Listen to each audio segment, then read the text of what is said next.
রাস্তার ধারে কুকুর টুকুর আছে, যদি পারেন ছেঁড়া ফাটা যে সোয়েটার ময়ডার আছে এগুলো পরাই দেবেন। ওদের কষ্ট হয়, থরথর করে কাঁপে। গোয়ালে যদি গরু টরু থাকে এই গরুগুলোর উপরে ছালা টালা দিয়েন। মানুষের প্রতিও খেয়াল রাখবেন, পশু পাখির উপরেও খেয়াল রাখবেন। আপনারা যেমন রু, এই পশু পাখিরও একটা রু আছে। আরেকটা বিষয় বলে রাখি, আপনারা যারা গাড়ি চালান, কিছু লোক আছে গাঁজা খেয়ে গাড়ি চালায়, হোন্ডা চালান, কুকুরে বাচ্চা দিয়েছে কিন্তু এখন অনেক এলাকায় ছোট ছোট বাচ্চা 8টা 9টা করে এনে বাচ্চা নিয়ে ঘুরতেছে।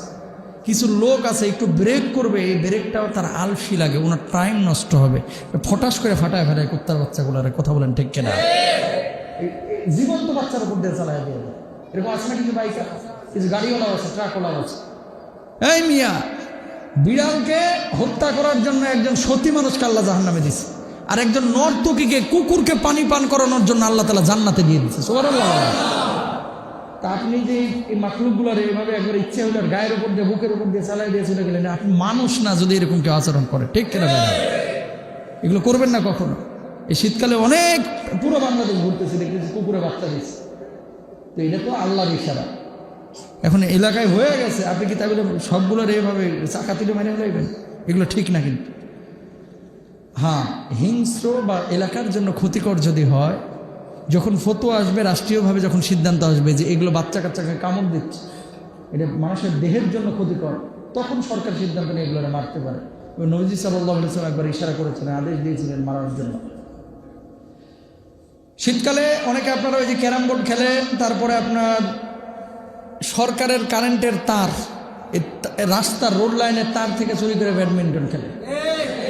এরকম আল্লাহর ওলি গোটা জামগড়ায় একজনও নাই, আছে না নাই?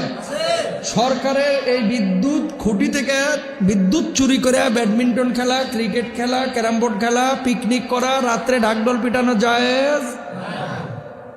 জায়েজ কখন? একান্ত যদি শারীরিক কসরতের জন্য খেলো, তোমার বাপের বাড়ি থেকে লাইন নিয়ে তারপরে চার্জ দিয়ে খেলো, ঠিক খেলা? গোটা বাংলাদেশ ছায়া গেছে ভাই, এটা যেখানে খুশি লাইনটা লাগায়। কিছু বললে আবার বলে আমার চেনস, কথা কয় না। বড় ভাইরে ফোন দিমুনি, আরে বড় ভাই আছে না? কোন বড় ভাই? আগে ছাত্রলীগ করতে, এখন ছাত্র দলের বড় লিডার। কথা বলেন ঠিক কিনা?